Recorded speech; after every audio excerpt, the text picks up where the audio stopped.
Hi, welcome back to the channel. Last days that I'm offering free PDFs. For those of you who are new, my name is Gem Stone. I'm a psychic medium and I am an author. And I welcome everyone to the channel where I mainly do commentaries, every now and then a PowerPoint, and I look at anything and everything through that's got to do with life and death through a lens. And please, it will only cost you a little bit of time to write to my email and you can get free PDFs on how to remote view and how to channel for free to the end of June. All right, let's get into it. The hypnagogic whisper, brain glitch, or a direct call from the ethereal realms. Have you ever been drifting peacefully towards sleep when, without warning, someone clearly calls your name? Not a vague impression, not a dream, a distinct voice, so real that you sit upright in bed and you look around the room. Maybe you've heard a loud bang, a scream, a whisper directly beside your ear. Maybe you've even heard a loved one who has passed away. Science has a name for this phenomenon. They call it the hypnagogic hallucination. But tonight, or in this video, we're asking a much bigger question. What if the medical label describes the mechanism but not the source? What if these experiences are more than a neurological static? What if during those brief moments between waking and sleeping, we're actually tuning into something beyond ordinary reality? In this video, we're exploring the mystery of the hypnagogic whisper. It's pretty hard to pronounce, and I will try it again. It's hypnagogic. So it's like, this is, if you want to know how to pronounce, go hypna and then pronunciation on G-O-J, gogic. All right. And I should mention, this isn't merely an academic topic for me. I've experienced it myself, not just during sleep paralysis, not just during deep nighttime sleep. I've had it happen during ordinary naps in broad daylight. That alone made me wonder whether something more complex might be occurring. So let's step carefully into one of consciousness' strangest borderlines. The boundary between worlds. Human beings spend approximately 1/3 of their lives asleep, yet the transition itself remains surprisingly mysterious. Most people think consciousness switches off like a light. In reality, it fades gradually. Imagine standing on a beach at sunset. The day doesn't suddenly become night. The colors blend. The horizon blurs. Shadows lengthen.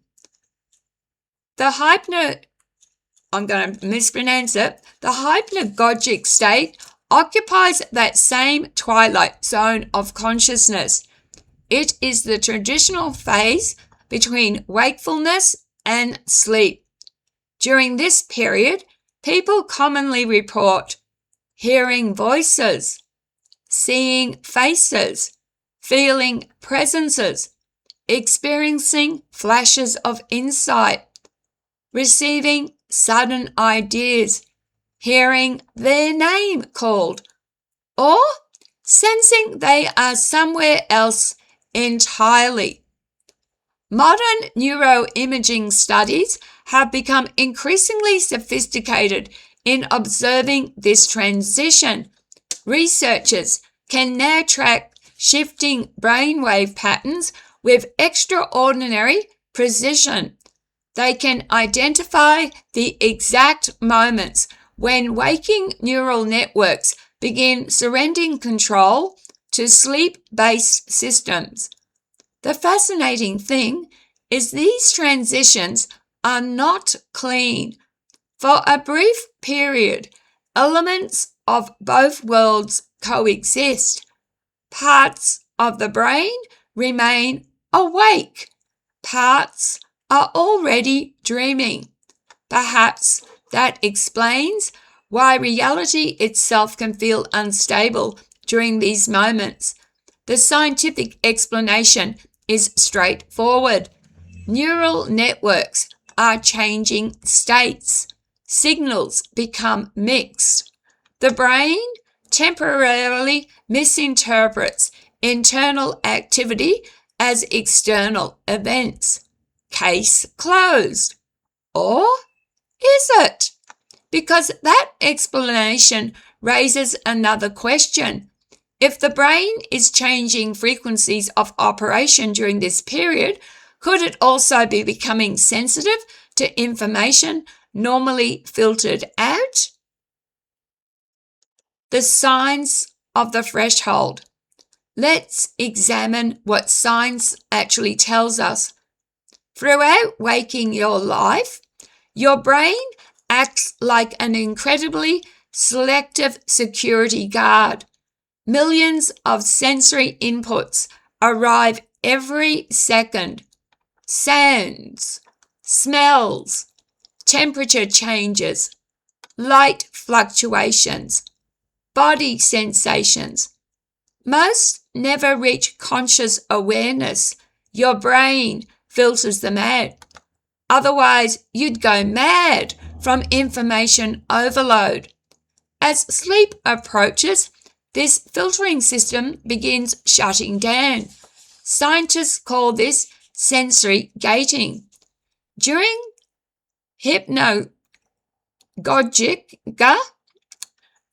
Hypnagogia, sorry I'm messing it up, sensory gating becomes unstable. The brain is simultaneously reducing external input while generating internal imagery. Think of it like a radio station changing frequencies.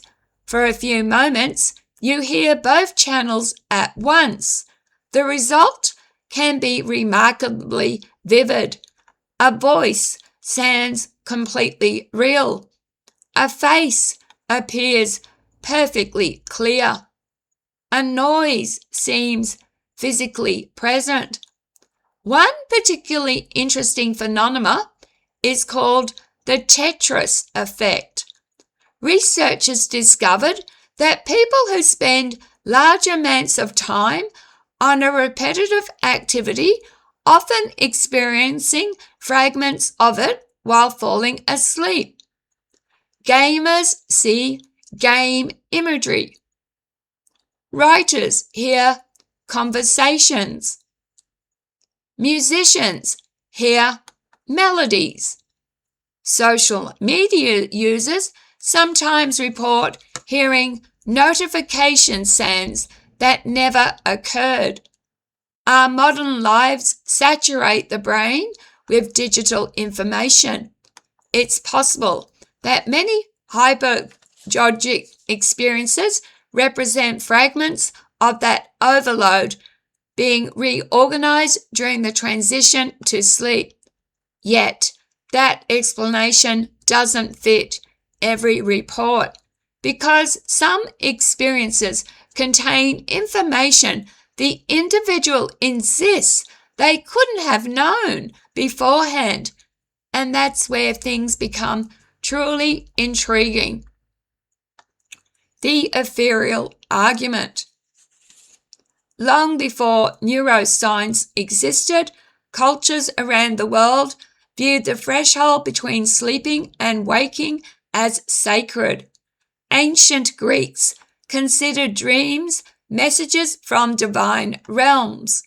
Mystics spoke of entering spirit worlds through altered states of consciousness. Shamans intentionally cultivated these transitional states to receive guidance and information. Many traditions viewed the moments before sleep as a doorway rather than a malfunction, a place where the veil between worlds became thinner. Now, to be clear, anecdotal evidence is not scientific proof, but it is worth noting that countless individuals across cultures report remarkably similar experiences. Hearing deceased relatives, receiving warnings, obtaining solutions to problems, experiencing encounters with entities, receiving information later verified as accurate. Skeptics argue that memory distortion explains these cases. Believers argue the opposite. They suggest consciousness may temporarily expand beyond its ordinary limitations. One theory, often discussed within metaphysical circles, is the idea that the brain functions less like a computer and more like a receiver. In this model, consciousness originates elsewhere. The brain merely tunes into it. If that were true, then altered states such as meditation, dreaming, trance, and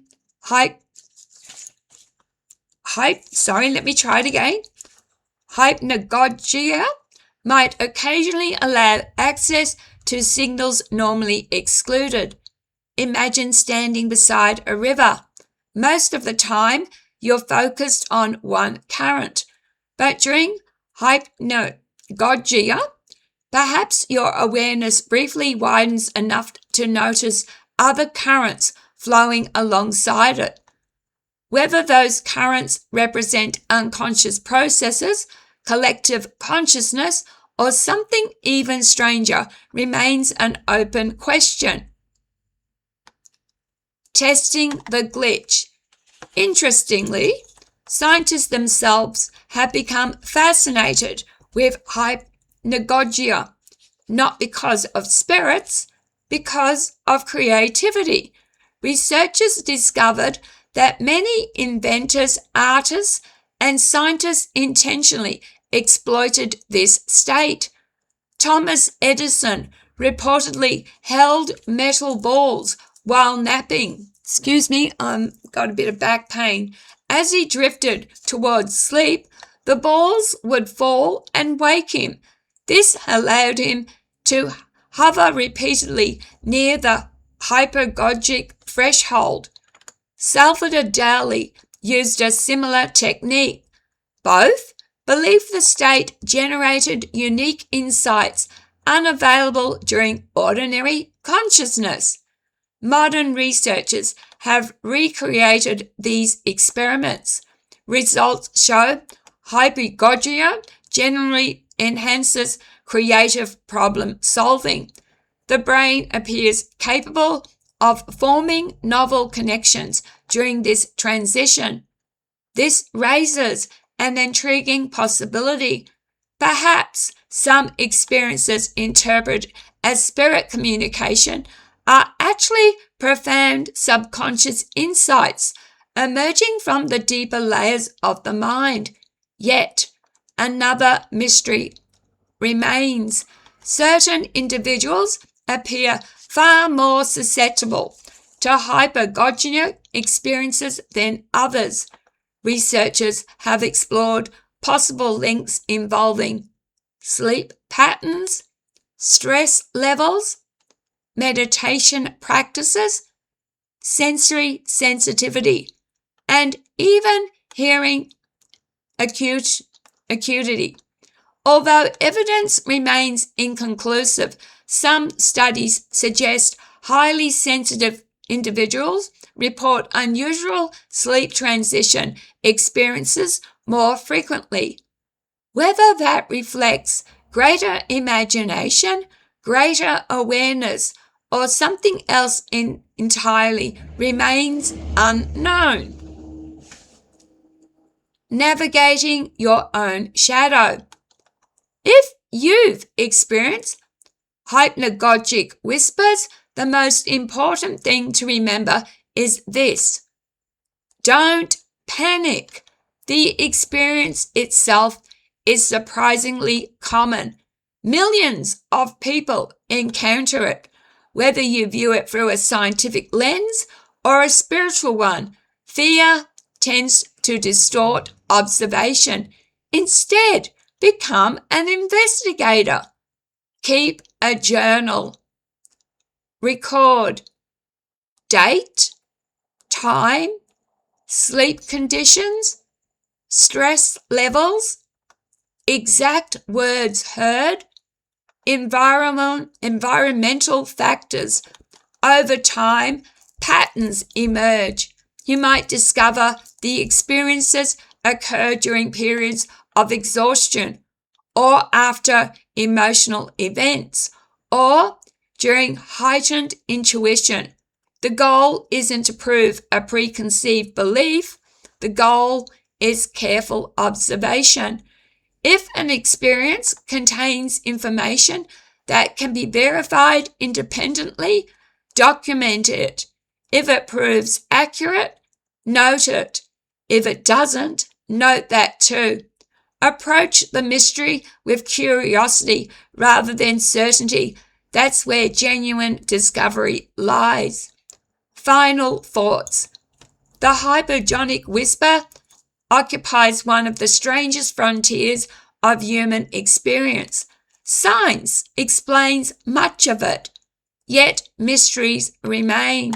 Perhaps these voices are nothing more than neurons firing as consciousness transitions between states. Perhaps they represent fragments of memory, emotion, and imagination blending together. Or perhaps, just perhaps, the brain occasionally opens a tiny window onto realities we yet don't understand. I don't claim to know the answer.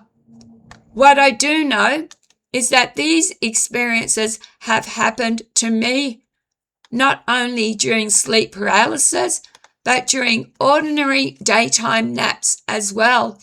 And every time it happens, it leaves me with the same question. When consciousness stands at the doorway between worlds, are we merely dreaming? Or are we briefly hearing echoes from somewhere beyond the walls of ordinary reality? Sleep well. And if you hear your name whispered tonight, pay attention. It may be nothing, or it may be the universe reminding you that reality is far stranger than we imagine. I'm very sorry I did this while I have a lot of pain. I suffer from chronic pain.